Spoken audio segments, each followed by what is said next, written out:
A racist police officer broke the white cane of a blind black woman, not because of any threat, not because of any violation of law, but just to humiliate her.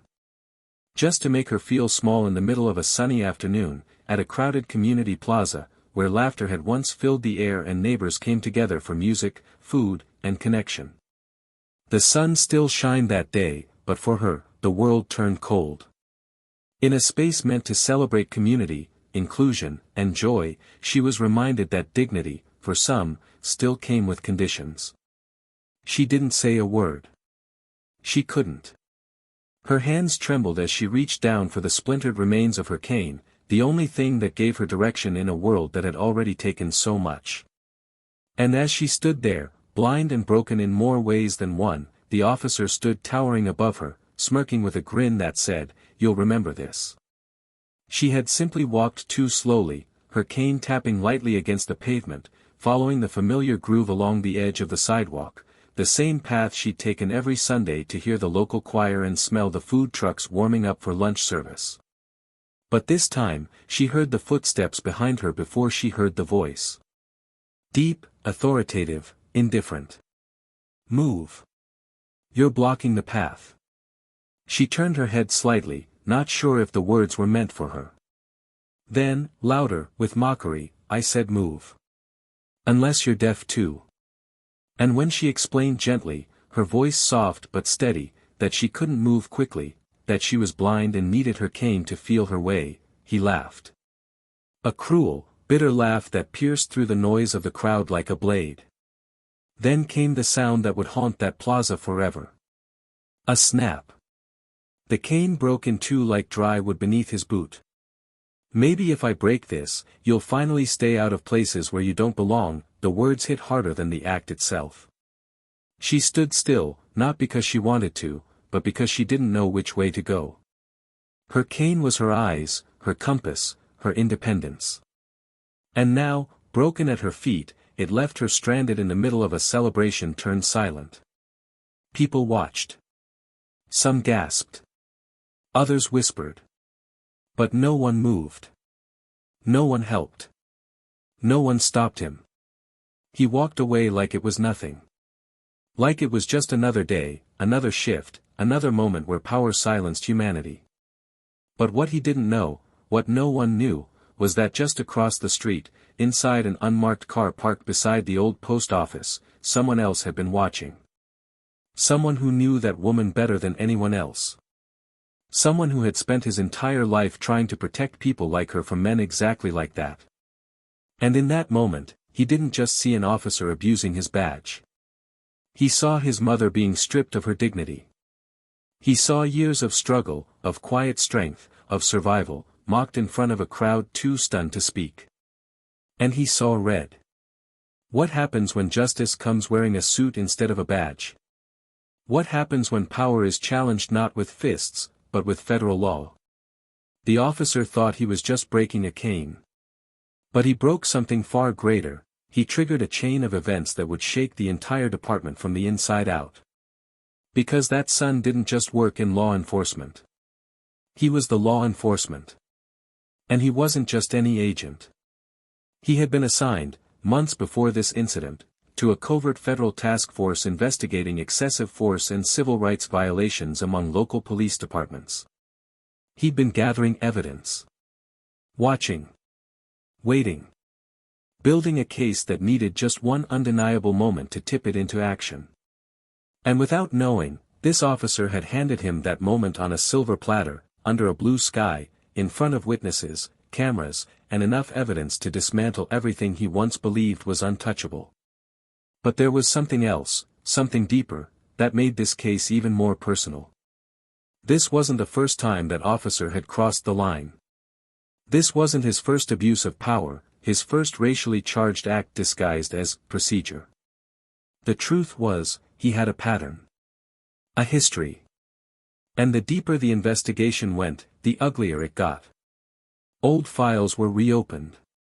Past victims were contacted. Stories long buried came to light. And the same community that had once been silent began to speak. One by one. Voice by voice. They came forward, not just for her, but for themselves. And as the story spread, across social media, across the news, across dinner tables, the narrative began to shift. He was no longer just a nameless officer in uniform. He became a symbol.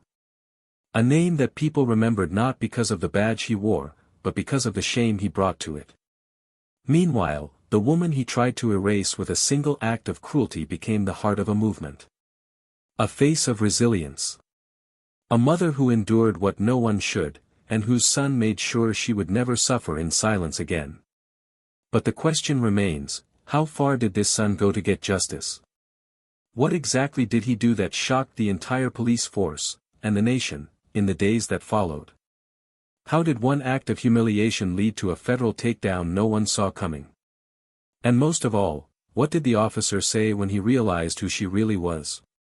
To every black viewer watching this right now, this story is for you.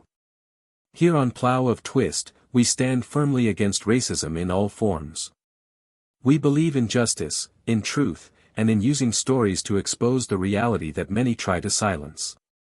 No one should ever be humiliated for their skin color, their disability, or their existence. If you've ever been overlooked, ignored, or disrespected, know that we see you, we hear you, and we stand with you. Enjoy the story. And if this message speaks to you, hit that subscribe button and join our community. Your voice matters. Detroit had always been a city of contradictions. On one block, gospel music floated out of church windows, neighbors grilled in front yards, and children played tag with bare feet on the sidewalk. Just a few blocks over, storefronts sat abandoned, concrete cracked like a broken promise, and silence hung in the air like a warning. It was in this city, resilient, loud, complicated, that Lamar Jefferson had learned what it meant to see without looking, to feel danger before it made a sound. Raised on the east side, in a narrow brick house that had seen more winters than repairs, Lamar understood early that the world didn't come with fairness built in. But he also understood something else, the power of precision. While other kids played with basketballs or hung around corner stores, Lamar was obsessed with patterns, with details, with learning how systems worked, and more importantly, how to beat them from within. His mother, Miss Claudine Jefferson, had been blind since her late 20s. A diabetic complication had taken her vision, but not her fire. Claudine was the kind of woman who could walk into a room and make everyone stand a little straighter.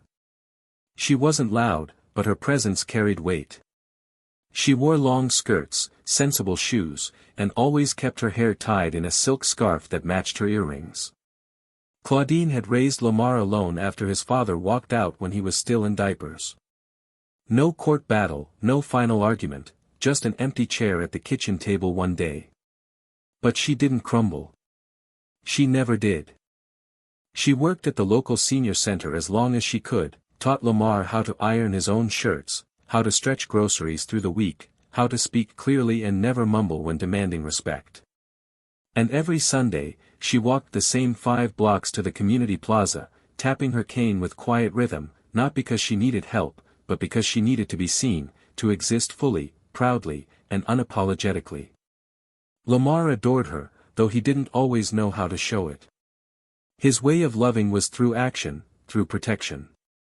While other boys argued back or slammed doors, Lamar studied harder. He graduated early, enlisted in the army, and then used his GI Bill to get a degree in criminal justice. His resume was sharp, his mind sharper. By the age of 32, he was already a senior field agent in the Detroit division of the FBI, assigned to the Civil Rights Task Force, a department created not just to uphold the law, but to hold the law accountable when it failed the people it claimed to serve. Lamar took that mission personally. Every case file, every interview, every long night at the bureau combing through bodycam footage or dissecting procedural reports, it wasn't just work. It was redemption. It was justice not only for strangers, but for the kid he used to be, the one who watched his mother get followed in grocery stores, or talked down to by bus drivers who acted like her blindness made her disposable. He didn't wear a suit to show off. He wore it because he knew how people listened differently when the fabric was pressed and the tie sat just right. He kept his tone level, his language precise, and his eyes locked, never blinking too much, never breaking contact. He knew how to navigate rooms where he wasn't expected to speak first, and how to speak so clearly when he did that no one could interrupt him without looking like a fool. Still, even with all the badges, clearances, and authority, Lamar never shook the feeling that one day, without warning, he'd be reminded that in some places, to some people, he was still just another black man in the wrong space. And Detroit had plenty of those spaces. Areas where cops drove slower, eyes narrowed through windshields, hands resting too comfortably near holsters. One of those cops was Officer Daniel Mercer. Tall, broad, and always with a clean-shaven jaw and mirrored sunglasses, Mercer had been on the force for nearly 2 decades. He wore his authority like armor, and he had a reputation, one that people talked about in whispers. He didn't yell. He didn't shout slurs. But he made sure people knew their place, especially if they didn't look like him. His reports were always, by the book, but the stories that lived off the record painted a different man. A man who liked to intimidate. Who enjoyed the moment of pause before a person responded to his commands.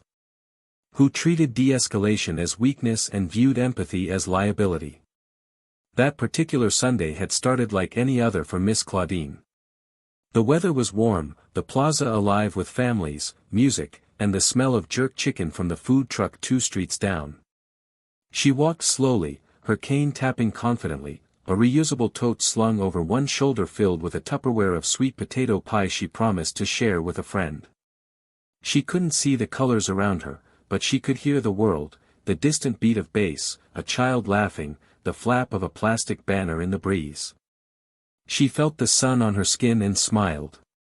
This was her space. Her community. She walked it proudly, slowly, but with no apology. Mercer, on the other hand, was annoyed from the moment his shift began. He didn't like these community events, too much crowd, too many people thinking they didn't have to follow rules just because a DJ was playing old Motown hits. He liked control, and these spaces felt loose. He paced along the sidewalk, scanning for anything he could call a disturbance.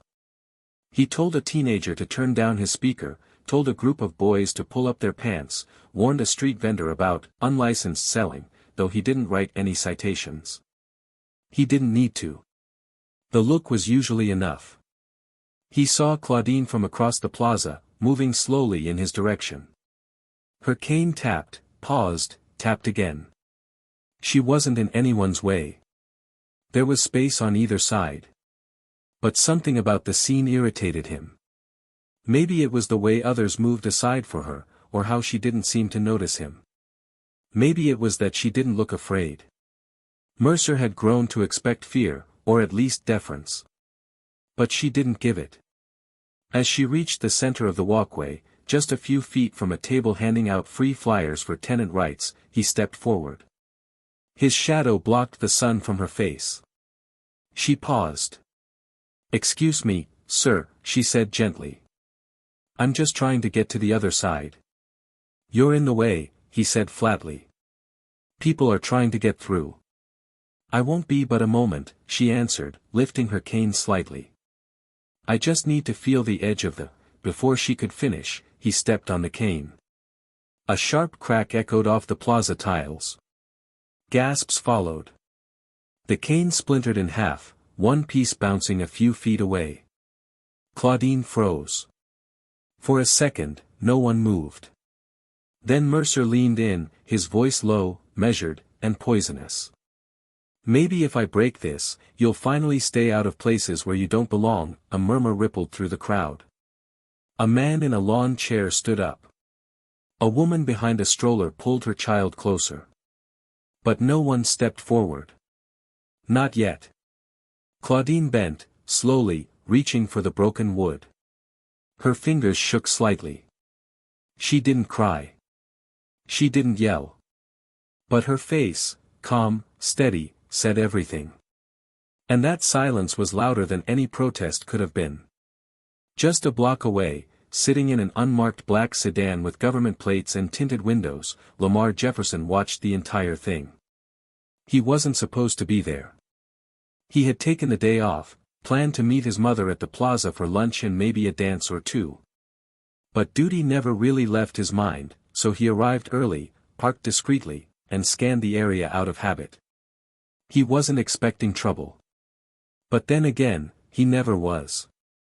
And when he saw that familiar posture, that quiet resolve in his mother's stance, followed by the brutal act that shattered not only her cane but something sacred, he didn't move right away. His jaw locked. His hands clenched. His eyes burned. He knew protocol. He knew the politics. But more than anything, he knew that man. Knew the type. Knew the damage they left behind dressed in civility. And he knew this time would be different. Because this wasn't just another case file. This wasn't a name on a report. This was personal. And the man who had just humiliated his mother had no idea that in less than 2 minutes, his entire world was about to shift. Now, the plaza was holding its breath. One act had unraveled the illusion of peace. But the reckoning hadn't even begun. Not yet. The air felt heavier as Lamar stepped out of the car, his shoes hitting the pavement with a calm precision that didn't reflect what was storming inside him. From a distance, he watched as his mother was helped by a young woman who knelt beside her, whispering softly while brushing splinters of the cane off her dress. The crowd hadn't dispersed yet, but it had settled into a dangerous hush, the kind that comes after something awful, when no one knows what to do next. Officer Mercer had already turned his back, casually walking toward a small group of other officers positioned near a portable barricade at the edge of the plaza. To him, it was done. Just another day, just another person reminded of their place. But Lamar's steps didn't quicken. He walked slowly, methodically, letting each second build on the last. His fingers curled into fists, not out of rage, but because he knew that how he moved now, what he said and how he said it, would mean everything. He couldn't afford to be just a son. He had to be more. Even if every cell in his body was begging him to explode. As he approached his mother, he knelt beside her, not saying anything at first. She didn't ask for help. She never did. But her hand found his without looking, her fingers curling around his as if she knew.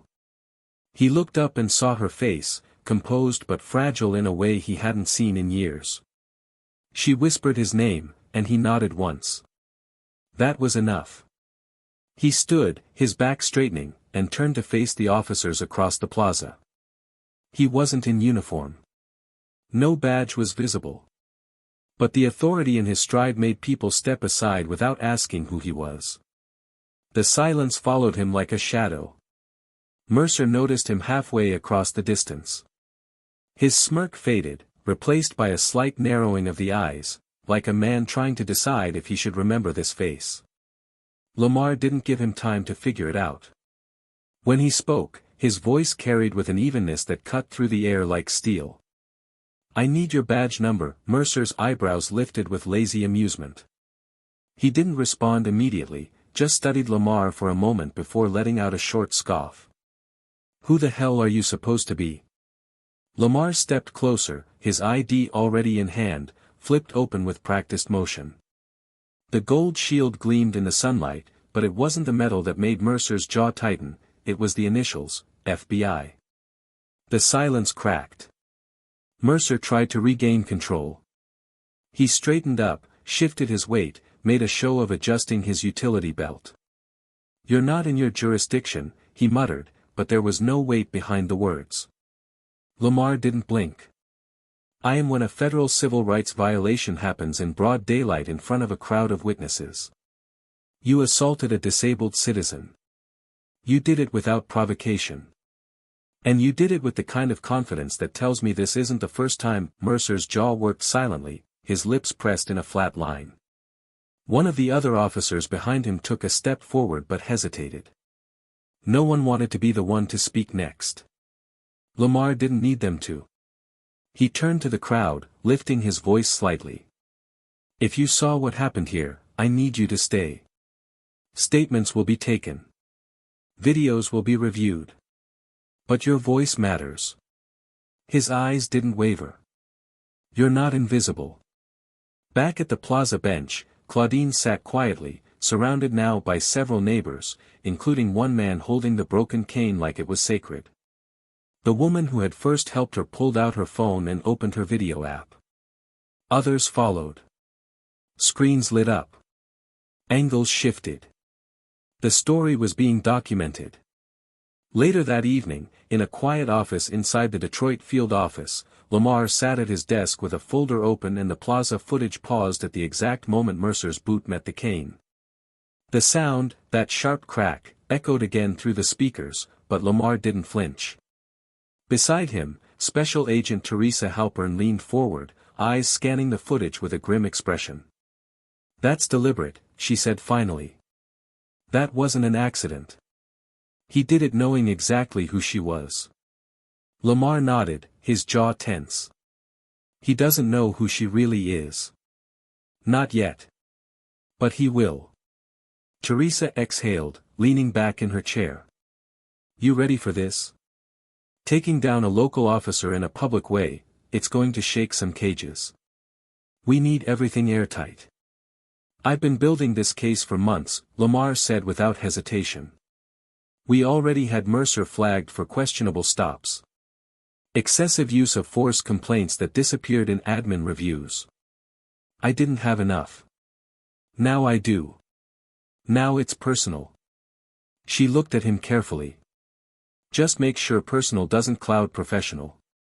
Lamar didn't respond right away. He just pressed play again. In the following days, the wheels turned quickly. Witnesses were contacted. A formal complaint was filed.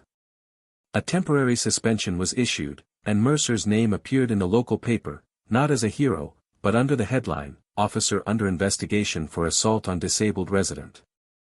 The department released a cold, clinical statement about cooperation with the investigation. But Lamar could already see the cracks.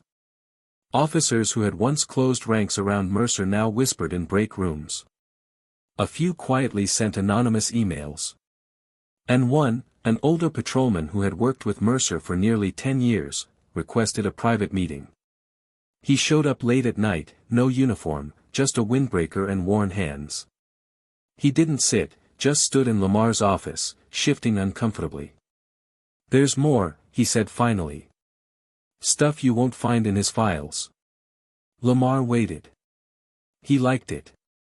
Getting a rise out of people. Black folks especially.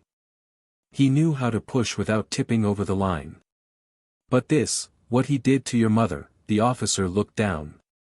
"That ain't a man who slipped. That's a man who thinks nothing will ever touch him." The man left a thumb drive on the desk before walking out. Lamar didn't open it immediately. He stared at it for a long time, his reflection faint in the dark plastic.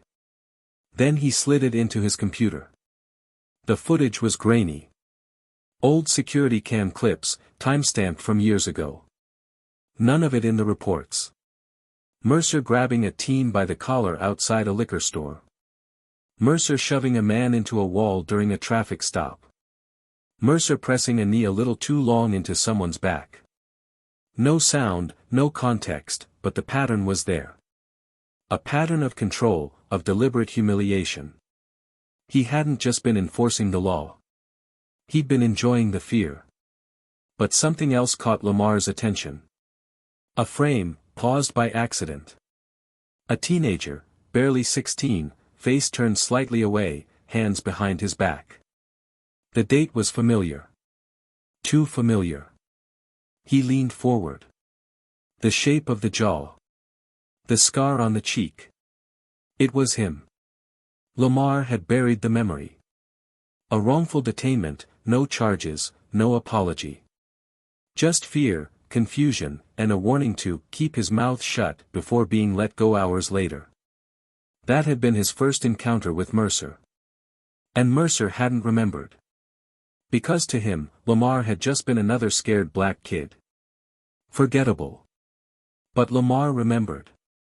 Now, the case wasn't just about his mother. It was about every name on that footage, every voice that had gone unheard. He wasn't just building a file. He was building a reckoning. And as he stared at the evidence piling up, at the names, the dates, the silence finally breaking, he knew one thing with absolute certainty. Mercer had no idea what was coming. And neither did anyone else. The hearing room wasn't large, but it felt like a stadium. The ceiling lights hummed overhead, sterile and unrelenting, shining down on every face like a quiet interrogation. Rows of chairs were filled with community members, press, and city officials. Some clutched printed flyers, others held phones poised to record. Everyone knew why they were there, but no one knew what exactly was about to happen.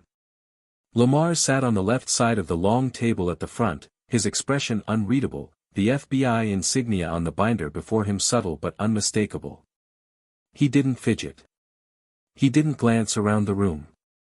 He stared straight ahead, jaw set, waiting. His mother wasn't in the room. He'd asked her not to come. Not because he wanted to shield her, but because he knew what today was going to be. She had already lived through the worst of it. What was coming now was for everyone else to feel. Officer Daniel Mercer entered through a side door with 2 city lawyers at his flank, posture still tall, but his stride slightly hesitant. He wore a dark suit instead of his uniform. No badge. No belt. No sunglasses. And as he took his seat at the opposite table, his eyes briefly locked with Lamar's. That was the moment he realized. This wasn't just disciplinary. This wasn't just procedural. This was surgical. Targeted. Personal. And far, far beyond his control. The presiding official, a middle-aged woman with decades of law behind her and not a shred of patience left for games, began the session. Her voice was firm, her presence commanding without theatrics. She read the formal charge, excessive use of force against a disabled citizen, under the Civil Rights Act, with supporting allegations of pattern behavior suggesting racial bias in the line of duty. Cameras clicked quietly in the back of the room. Mercer shifted in his chair but didn't speak. His attorney leaned in to whisper, but Lamar didn't look away. The first portion of the hearing followed protocol. Footage from the plaza was shown again, this time through government-secured screens. The sound of the cane snapping echoed through the room like a rifle crack. People winced. Some whispered. A young woman in the second row covered her mouth. But Lamar stayed still, watching Mercer instead of the screen. Watching him try to keep his face still as the image of him breaking the cane played over and over. Then came the statements, not from Lamar, not yet, but from witnesses. Community members. People who hadn't even known Claudine's name that day but had remembered every detail. They spoke of her calm, her grace, her fearlessness. They described Mercer's tone, his body language, the smirk. But it wasn't until Lamar stood and opened the second folder that the energy in the room shifted. These are not isolated events, Lamar said, his voice steady, low, and cutting through the air like a scalpel. These are patterns. A documented sequence of excessive stops, unnecessary escalations, and targeted aggression, particularly toward black residents, spanning over 8 years. He laid out photos, timestamps, dashcam images, security footage from anonymous officers who had shared what they could no longer keep to themselves. But Lamar wasn't done. He pulled out one more document, not a report, not a file. It was a still frame. The image of a teenage boy with his face half turned away, his wrists behind his back, standing against a squad car. The lighting was bad. The quality poor. But to everyone watching, it was unmistakably Lamar. "This is me," he said, lifting his eyes for the first time directly at Mercer. 16 years old. Detained without cause. No charges. No record. Just an evening I never forgot. Gasps rippled through the crowd. Mercer's expression cracked, barely, but enough. His lawyer leaned forward, whispering frantically, but Lamar kept speaking. "You don't remember, I'm sure. Because I wasn't someone worth remembering. But I remembered you. The pressure of your hand on my back. The words you didn't have to say out loud. I've carried that moment with me every single day. It shaped who I became. And that's the difference between us. I became something because of what happened. You stayed the same. Mercer spoke for the first time, voice hoarse and desperate. He didn't stand. That's not fair, he muttered, eyes darting. That was years ago. I don't even remember. You don't need to remember it for it to be real, Lamar cut in sharply. You don't need to remember to be responsible. The moderator allowed silence to fall, giving the weight of the moment room to settle. Lamar sat again, not because he was done, but because he had said exactly what needed to be said. Every eye in the room was now on Mercer, not with sympathy, but with expectation. In the minutes that followed, more evidence was introduced. Depositions. Internal memos. Officer complaints that had been buried. A culture of silence that Mercer had benefited from. But something else began to shift as well, a slow, building awareness in the room that this wasn't just a case. It was a reckoning. At one point, unexpectedly, a voice from the back of the room asked to speak. It was an older black man, maybe in his late 60s. He stood slowly, hat in hand, eyes locked on Mercer. I never said anything back then, he said, voice trembling slightly, because I thought no one would care. But you did this to me, too. Corner store, 2014. Called me a threat because I asked for a receipt. Pushed me into the freezer door. You laughed when I fell. The room fell silent again. Mercer turned pale. One by one, more people raised their hands. Men. Women. A teenager who hadn't spoken a word until today. Each one told a fragment. A brush. A name remembered only in silence. And it became clear that this wasn't about one woman or one cane. This was about years of unchecked violence wrapped in politeness, in badges, in authority no one dared question, until now. By the time the moderator called a recess, the tension in the air was sharp enough to cut. Lamar walked out into the hall, not to escape, but to breathe. Teresa followed him, quiet for a long time before finally speaking. I don't know how you stayed that calm, she said softly. Lamar shook his head. Because this isn't about me. It's never been about me. It's about what people like him think they can do without consequence. She nodded. You hit hard. And they heard it. He looked at her then, his voice lower. They haven't heard the last part. Back inside the room, the final portion was set to begin. But Lamar wasn't done yet. He had one last card. Something Mercer hadn't seen. Something that would ensure he never wore a badge again. And as he walked back to his seat, binder in hand, the eyes of the city followed. Because they all knew that something irreversible was about to happen. And no one, especially Daniel Mercer, was ready for what came next. When Lamar returned to the room, the atmosphere had shifted. It wasn't just tense, it was alert, electric, as though every soul inside was holding on to their breath, waiting for something they didn't have the words for. Mercer sat slouched now, shoulders slightly hunched, no longer trying to command the space. He looked around, but there were no friendly eyes to meet his. His lawyers whispered to him in hushed tones, but he wasn't listening. He was watching Lamar. He had seen that look before, once, long ago on the face of a young boy. He hadn't recognized it then. But now, it felt familiar, and terrifying. Lamar didn't rush.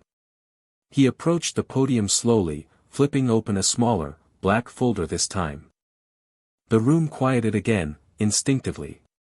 No one had to ask for silence anymore. It simply descended when he stood. He scanned the pages carefully, but his voice didn't need the script. He had memorized every word, every date, every scar. What I'm about to share isn't just about misconduct, he began, his voice lower now, but laced with something more dangerous than anger, certainty. It's about a system designed to protect the wrong people. And how, for once, that system failed to protect one of its own. He tapped the paper in front of him. In this file is a signed affidavit from Officer Richard Fahey, retired, who served 16 years alongside Mercer.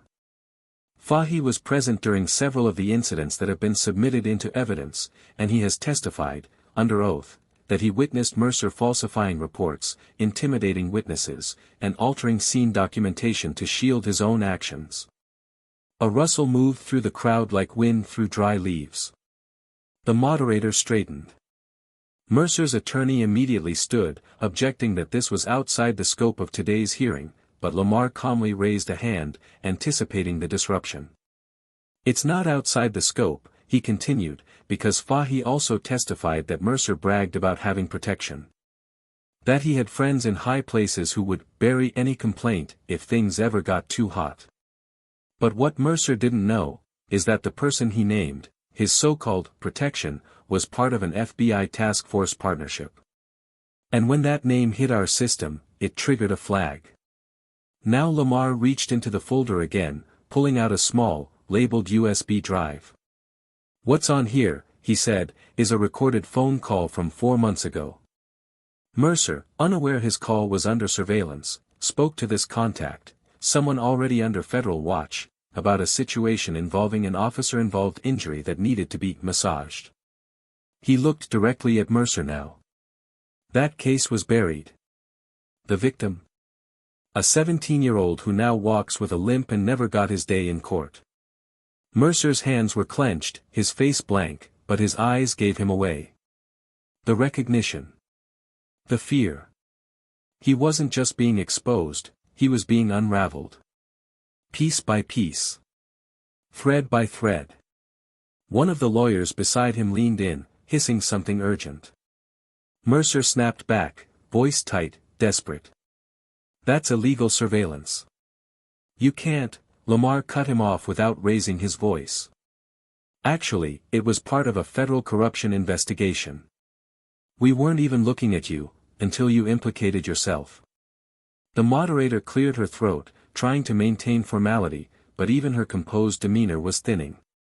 "Agent Jefferson, is this material now in the hands of the Department of Justice?" Lamar nodded. "Yes, ma'am. As of this morning." There it was. The shift. The audible drop in the room, like something falling and shattering against the floor of a courtroom. This was no longer an internal hearing. This was a prelude to indictment. But Lamar wasn't done. He turned toward the audience. "This isn't just about what Mercer did to my mother. It's about what he represents. Every time he used his badge to silence someone, he believed he would never be held accountable. Because history told him he was right. Because too many people stayed silent. Because the system was built to make us tired. To make us think fighting back was a waste of time. He let the silence hang again, letting the weight of that truth settle into the bones of the people listening. But I'm here because I didn't forget. I didn't let it go. And because he pointed gently, almost reverently, toward the hallway behind the chamber, deserves to walk through her own city without fear." Then, from the back of the room, a quiet voice called out. "She's here." Heads turned. And there she was, Miss Claudine Jefferson, standing tall in her long dress and silk scarf, sunglasses resting gently over her eyes. She stood beside the doorway, a hand on the shoulder of the young woman who'd helped her that day at the plaza. Slowly, with grace and determination, she walked down the aisle. No cane. No hesitation. Every step was a declaration. Lamar froze, caught off guard, his eyes wet suddenly with something that surprised even him. As she reached the front, he moved toward her instinctively, but she raised a hand, stilling him. Then she turned to the panel. "I want to speak," she said, her voice soft but firm. The moderator nodded. She faced Mercer, not with fury, but with something heavier. "You tried to make me feel invisible," she said. "You tried to erase me from a space that was never yours to claim. But I am still here. I will always be here. And now, everyone sees you for who you are. Mercer didn't speak. Couldn't. Then she turned, found Lamar's hand, and held it. The whole room exhaled. The panel adjourned for deliberation, but no one needed the final verdict to know what was coming. Reporters swarmed the hallway. Protesters outside the courthouse cheered as the news broke online. The video clip of Claudine walking into the chamber went viral within the hour. Headlines flooded timelines. Justice for Claudine. Mercer faces federal charges. FBI agent exposes corruption from within. But for Lamar, the noise outside didn't matter. What mattered was the look in his mother's face when she said, "Thank you." And what came next, no one would ever forget. The news didn't fade. It didn't get buried under a new scandal or forgotten as a passing moment in a fast-moving news cycle. It spread like fire, not just because of the video or the federal implications, but because the story tapped into something deeper, something painfully familiar to too many people. This wasn't just another headline about abuse of power. It was about a son who refused to let the system swallow his mother's dignity. And yet, as the cameras moved on to new coverage, as talking heads debated motives and legal implications, Lamar found himself navigating a terrain far more difficult than public opinion. The days following the hearing were full of motion, internal meetings, DOJ press briefings, coordination with civil rights attorneys and district investigators. But internally, Lamar was still processing. Not just the outcome, but what it had cost. What it still demanded of him. Officer Mercer was officially suspended pending prosecution. A grand jury had been convened. Additional charges were being considered as new testimony and evidence emerged. Cases that had been previously closed with no follow-up now reopened under federal scrutiny. Lamar's file had become the cornerstone of a sweeping investigation into not just one officer, but a network of procedural rot that had gone unchecked for years. And still, with all the movement, there was no sense of victory. Not for Lamar. Because beneath the legal triumph, there was the personal toll, the weight of having weaponized his own trauma in order to hold someone else accountable. His nights were restless. He replayed the moment Claudine walked down that aisle in the hearing room with no cane, with so much quiet power in her steps. He should have felt peace. Pride. But instead, he kept circling a single question: what had to be sacrificed for justice to finally listen? How many stories had gone unheard simply because they lacked the badge, the camera, the platform? He had exposed a system from within, but had it changed? Or had it simply been momentarily shaken? Teresa noticed the change in him. She stopped by his office more often now, not to talk about the case, but to talk around it. She would drop off files, stay for coffee, sometimes just sit in the silence with him. One evening, as the last light dipped behind the Detroit skyline, she closed his laptop and pushed it aside. "You did what most agents only dream of doing," she said softly, her gaze firm. "You didn't just hold someone accountable, you turned the mirror on the whole damn system." Lamar stared at the table for a long moment before answering. "I didn't do it to fix the system. I did it because it was my mother. And I'm wondering if that's the problem." She frowned slightly. "What do you mean?" He leaned back, rubbing his face. "What if that's what it takes? For people to act? For it to hit that close? If it hadn't been her, would I have followed this case the same way? Would I have pushed this hard?" Teresa didn't answer immediately. She studied him, choosing her words. "Maybe not. But what matters is that you did.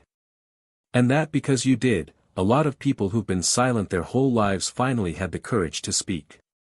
That's not a failure. That's leadership." He wanted to believe her. He wanted to believe that this story was bigger than just revenge or personal retribution. But the truth was, there was a cost to everything. And he was feeling it in places he hadn't known could ache. Outside the FBI walls, the city was talking. Community meetings were being held. Local news hosted live panels on race and policing. Young activists who had grown up in the shadow of injustice were now stepping forward, calling for reform with clearer demands and louder voices. Some praised Lamar by name. Others warned against centering one person in a struggle that belonged to many. The tension wasn't divisive, it was necessary. It showed that the fight wasn't over. That justice, once sparked, demanded to keep burning. But the Jefferson household was quiet. Claudine, despite her strength, had grown more contemplative since the hearing. She spent her mornings listening to old jazz records, her fingers tracing the edges of Braille pages without turning them. Lamar visited her every evening, and though she never said it outright, he could feel the exhaustion beneath her calm. She had lived long enough to know that justice didn't always mean peace. One night, as they sat in the kitchen, she reached across the table and took his hand. "You did what I couldn't," she said, her voice tender. "You made them look. But baby, don't let this become the only thing you carry." He looked at her, startled. "What do you mean?" She smiled sadly.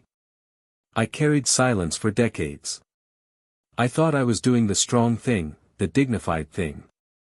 But silence is heavy, and it doesn't make anything right.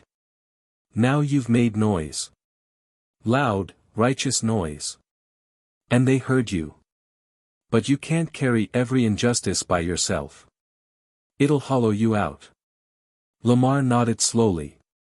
He didn't have words yet. Just a deep understanding that she was right. He had been holding on to more than just this case. He had been carrying years of restraint, of measured control, of always being composed in rooms where he wasn't sure he belonged. Now, with the world watching, that pressure hadn't gone away. It had just changed shape.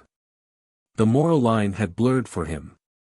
He had used his position, his access, his pain, and his memory as weapons. Effective ones. Justified ones.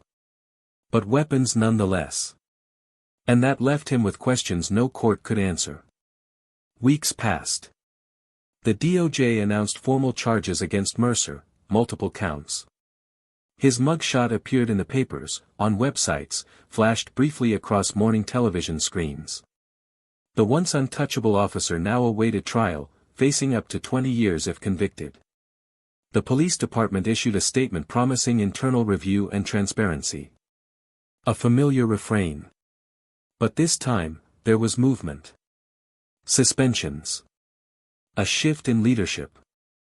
A community oversight board finally greenlit after years of being stalled. Still, Lamar kept watching. Not out of distrust, but because he knew systems didn't change by statement alone. They changed by pressure.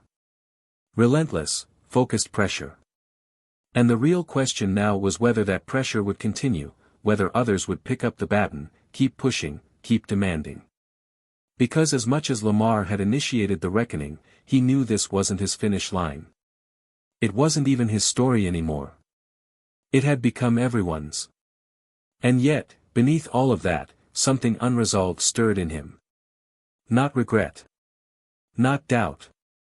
But something more complex, a reckoning of his own. Because there was one thing left. One conversation that hadn't happened. And it was coming sooner than he'd planned. He checked his phone. A message blinked back, request approved. Visit scheduled. Inmate Mercer, Wayne County Jail. The guard's voice had been flat when he called. He agreed to speak with you. You have 20 minutes. No recordings. No media. This is off the record. Lamar didn't know what he would say. Or if anything needed to be said. But the need to look him in the eye, to close this circle not through law, but through truth, personal, face to face, was something he couldn't ignore any longer. Because sometimes, justice isn't about punishment. Sometimes, it's about confrontation. And sometimes, it's about finally being seen by the man who tried to erase you. The cold gray hallway that led to the visitation room felt longer than it should have. The hum of fluorescent lights echoed faintly off the cinder block walls, and Lamar walked in silence, his polished shoes the only rhythm in the emptiness. At the checkpoint, the guard gave him a once-over, neutral, professional, before unlocking the final door and motioning him inside. The room was bare. No glass divider. Just a small table, 2 chairs, a dull light overhead. Across from him, already seated, was Daniel Mercer, dressed in an orange jumpsuit that seemed almost absurd on the man who once strutted through Detroit streets in full uniform like he owned them. His hair was shorter, his posture diminished, though he tried to hold on to that quiet arrogance, the kind that didn't quite fit the new reality around him. For a second, they just looked at each other, neither speaking. The weight of unspoken history thickened the air. Lamar sat down slowly, laying nothing on the table. No files, no tape recorder, no notes. He didn't come here as an agent. He didn't come with evidence.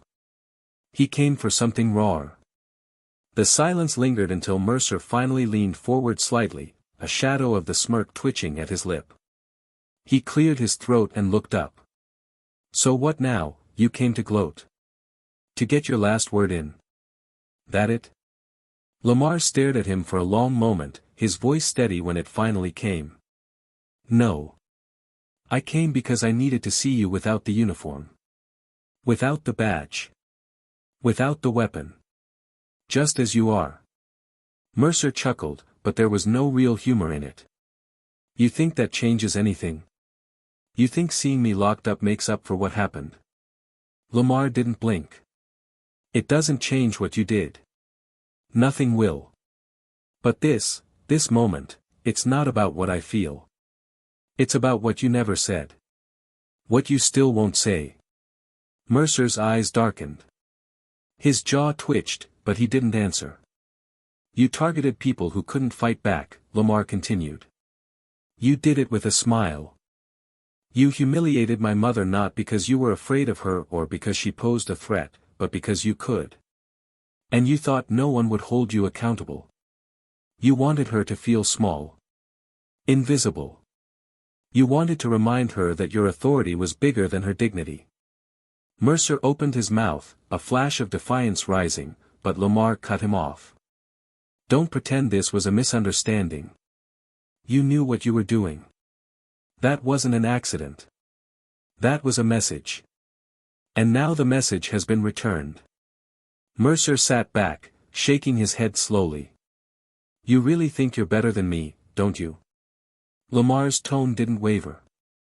"I don't think I'm better. I chose to be better. That's the difference. You had every opportunity to do right by people.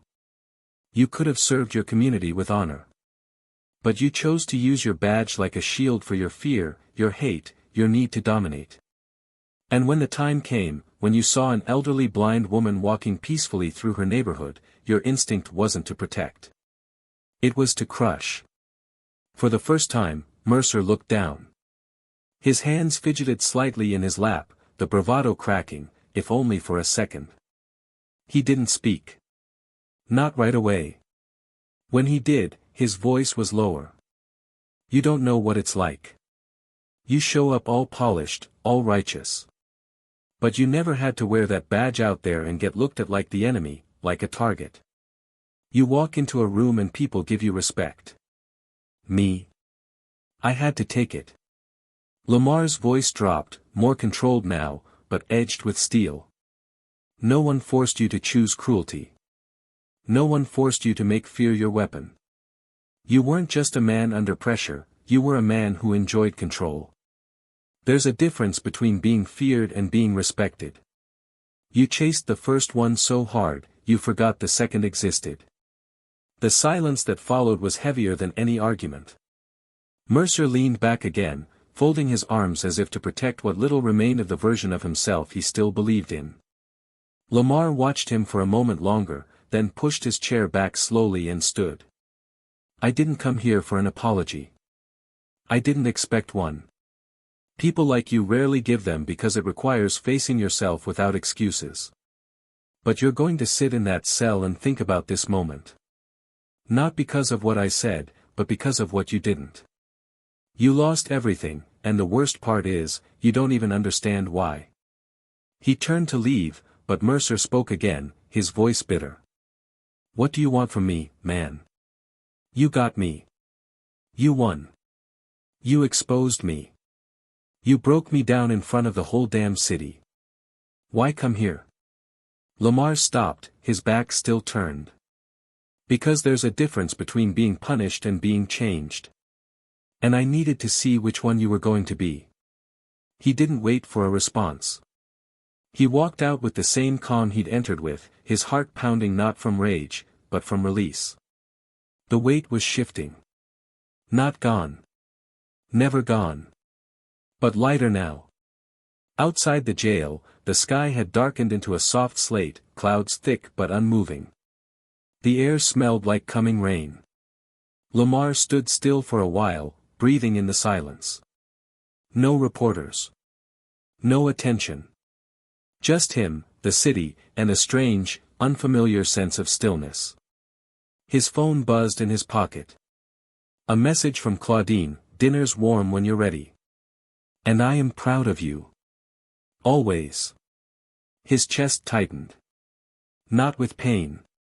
But with something like healing. That night, at home, Claudine served him collard greens and baked chicken, the kind of meal that didn't need fancy ingredients to feel sacred. They didn't talk about the visit. Not directly. But in the quiet, as she refilled his glass and he helped clear the plates, there was a peace neither of them had known in a long time. Later, as Lamar stood at the window watching the city lights flicker to life, he thought about what came next. Mercer's trial was scheduled. Policies were shifting. His own name had been elevated in conversations he never asked to be a part of, panels, interviews, even book offers. But he wasn't looking for spotlight. He wasn't looking to become a symbol. He just wanted to live in a city where dignity didn't need to be defended at gunpoint. His reflection in the window stared back at him, not the boy who'd been cuffed years ago, not the agent behind a desk, not even the man in that hearing room. Just someone still learning how to carry truth without letting it consume him. And somewhere inside him, a question still lingered, one he knew would never fully go away: how many others would have to go through this before justice stopped being reactive and started being real? A few days after the visit to the jail, the city began to slow down around the case, but for Lamar, it hadn't ended. The streets outside looked the same, trucks rolled past cracked sidewalks, kids played basketball on makeshift courts, churches filled on Sunday mornings, but there was a current beneath it all, something unsaid moving through the people. You could feel it in the way strangers nodded at him on the street, in the cautious glances from officers who recognized him in passing, in the way Claudine's neighbors paused just a beat longer at her door to ask if she needed anything. The city had seen something it couldn't unsee. A line had been drawn, and no matter how long it took to re-establish trust or change policy, people now understood that something real had happened. Still, for Lamar, that recognition came with another kind of pressure, the pressure of what came next. Accountability was one thing. Transformation was another.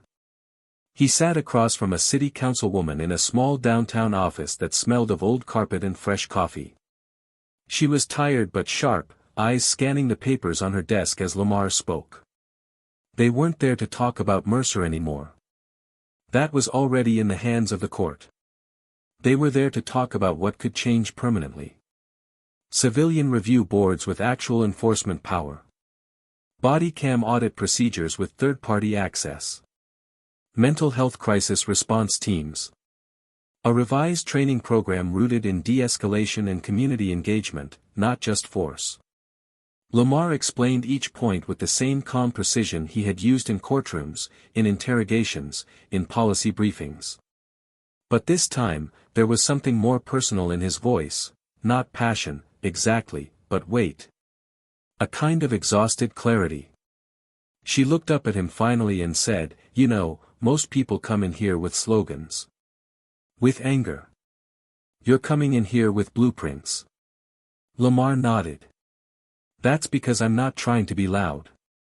I'm trying to be effective." She tapped her pen on the table. "You're asking for a lot." He didn't flinch. "We've been waiting a long time." They spoke for another hour. Before he left, she promised to bring the proposal to committee. It wasn't a guarantee. Nothing ever was in that building. But it was a step. And Lamar had learned that in the long game of justice, steps mattered more than headlines. Later that week, he found himself at an elementary school auditorium, seated in the back while a group of local kids performed a short play as part of a Black History Month program. The scene was small, a Rosa Parks reenactment, but the emotion was real.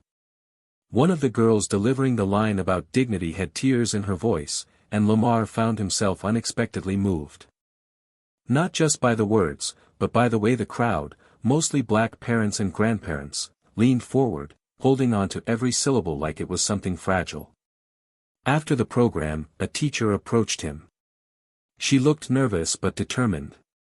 "My students followed your case," she said. "We talked about it every morning. They asked if justice is something we could ever actually touch. And now they think maybe it is." Lamar didn't know how to respond at first. That kind of weight doesn't land easily. Finally, he said, "Justice is something we have to build every day. Touching it once isn't enough. We have to protect it." She smiled with tears in her eyes and whispered, "Thank you," before walking away. At home that night, Claudine sat at the kitchen table, folding laundry with practiced rhythm. Her hands were slow but sure. Lamar walked in, carrying a folder filled with community outreach plans. She could tell from the way his steps dragged that he was tired, not just in body, but in spirit. He didn't sit immediately. Just stood there, watching her for a moment. She didn't speak until he finally sank into the chair across from her. "You've been carrying this so hard," she said gently. He nodded. "I don't know how to stop." She folded another towel. "Maybe it's not about stopping. Maybe it's about learning when to set it down, even for a while." He looked at her, eyes heavy. "It's like I'm afraid if I put it down, no one else will pick it up." She smiled sadly. "Baby, there are more hands now than you think. You lit something. And fire spreads." They sat in silence for a while, the kind of silence that said everything. Eventually, she reached across the table and placed her hand over his. It was smaller now, thinner with age, but still warm, still strong. He gripped it tightly, grounding himself in her presence. The following morning, he stood outside a city building beside a podium. Behind him stood members of the new civilian board, legal advisors, and two activists who had marched in the first protests that followed the plaza incident. Cameras clicked, reporters held up their mics, and Lamar addressed the crowd with the same calm he always carried, but this time, it was mixed with hope. "We're not here today to celebrate that something bad was exposed. We're here to celebrate that we're building something better.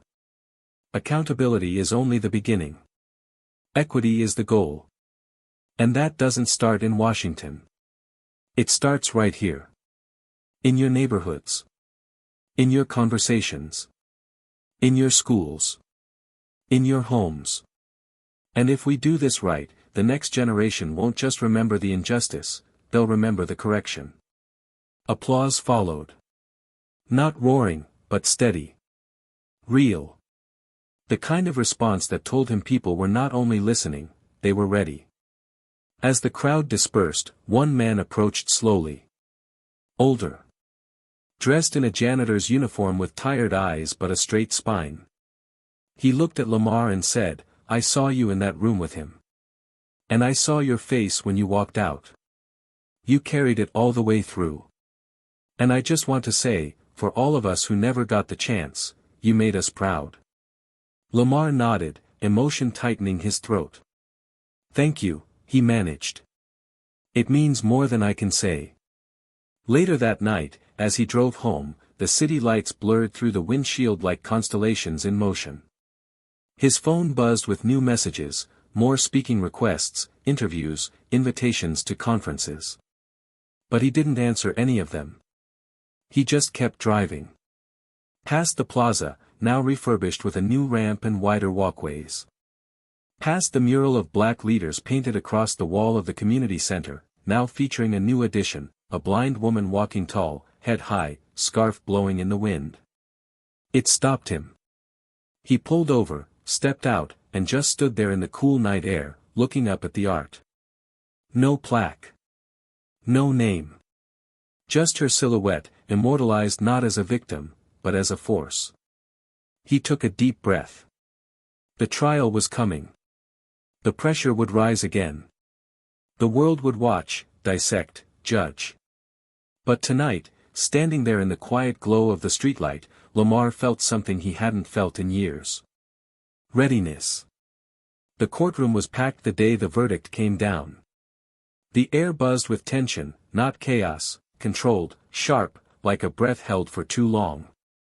The jury had deliberated for 3 days, combing through every document, testimony, recording, and personal account with the kind of gravity that mirrored the weight of what this trial had come to represent.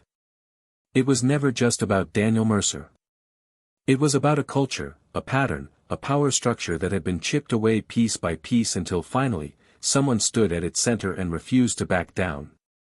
When the jury returned, every person in the room leaned forward slightly, unconsciously, instinctively drawn into the moment. Mercer sat in his suit, thinner now, his face pale but unreadable. He still clung to the sliver of belief that authority could protect him one more time. But deep inside, even he knew the tide had shifted. The words rang out clearly. Guilty. On all counts. The judge's voice didn't need dramatics, just the quiet force of finality. The sentence was just as precise, 20 years without the possibility of parole. Not because of vengeance, but because of precedent. A message delivered through law, not rage. Mercer didn't speak. He looked down, jaw clenched, eyes empty. The same silence he had once used to dismiss victims now wrapped around him like a verdict of its own. Outside, a quiet storm of emotion rippled through the city. Some wept. Others cheered.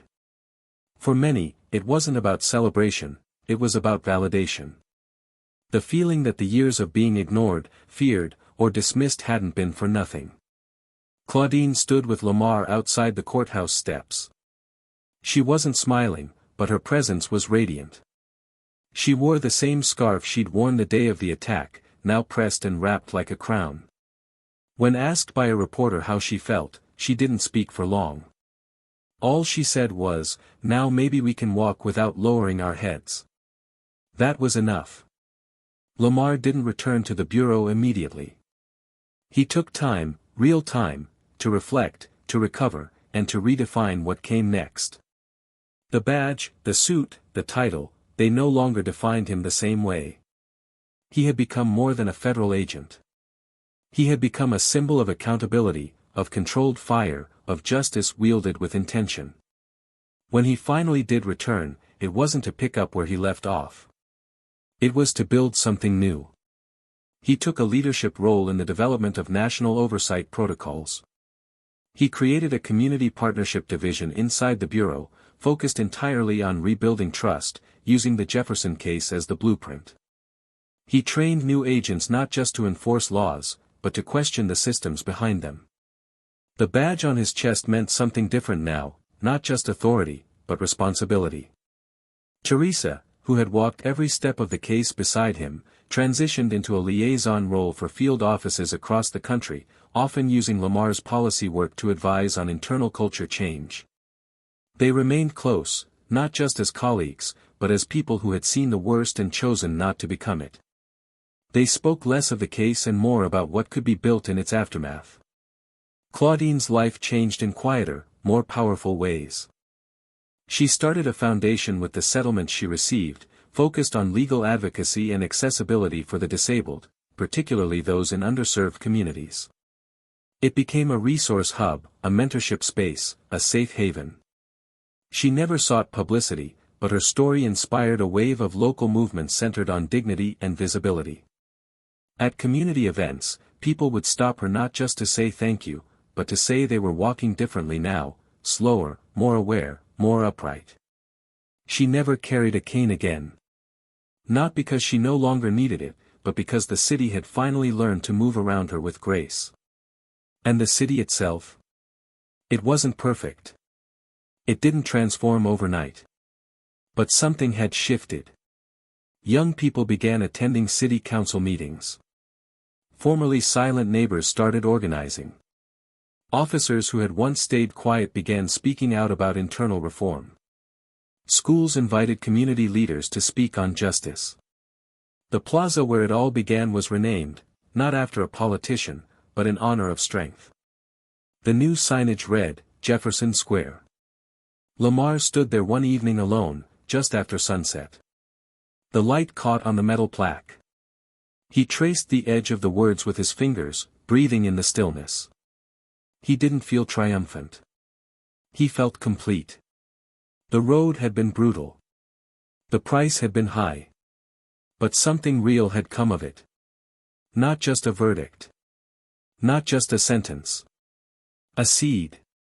And now, I want to turn to you, the one who sat with this story, who felt every silence, every moment of tension, every breath held and released. What does this story mean to you? Have you ever walked through the world feeling unseen? Have you ever swallowed your voice because speaking up felt dangerous, or pointless, or too late? What would it look like if you no longer had to do that? What would your justice look like, not for revenge, but for restoration? The truth is, we live in a world where injustice often feels too big to touch.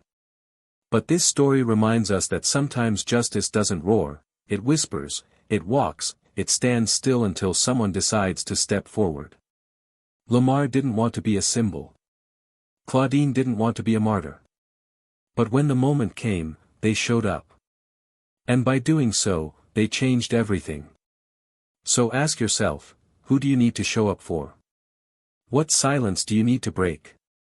Because the fight for justice isn't about one big act, it's about hundreds of small choices. Every single day. If this story moved you, if it made you think, feel, or simply see a little clearer, then join us. Subscribe to Tales of Twist for more stories that matter, that challenge, and that leave you changed. And don't forget to hit that like button. Not for the algorithm. For the message. For the power of a story told right.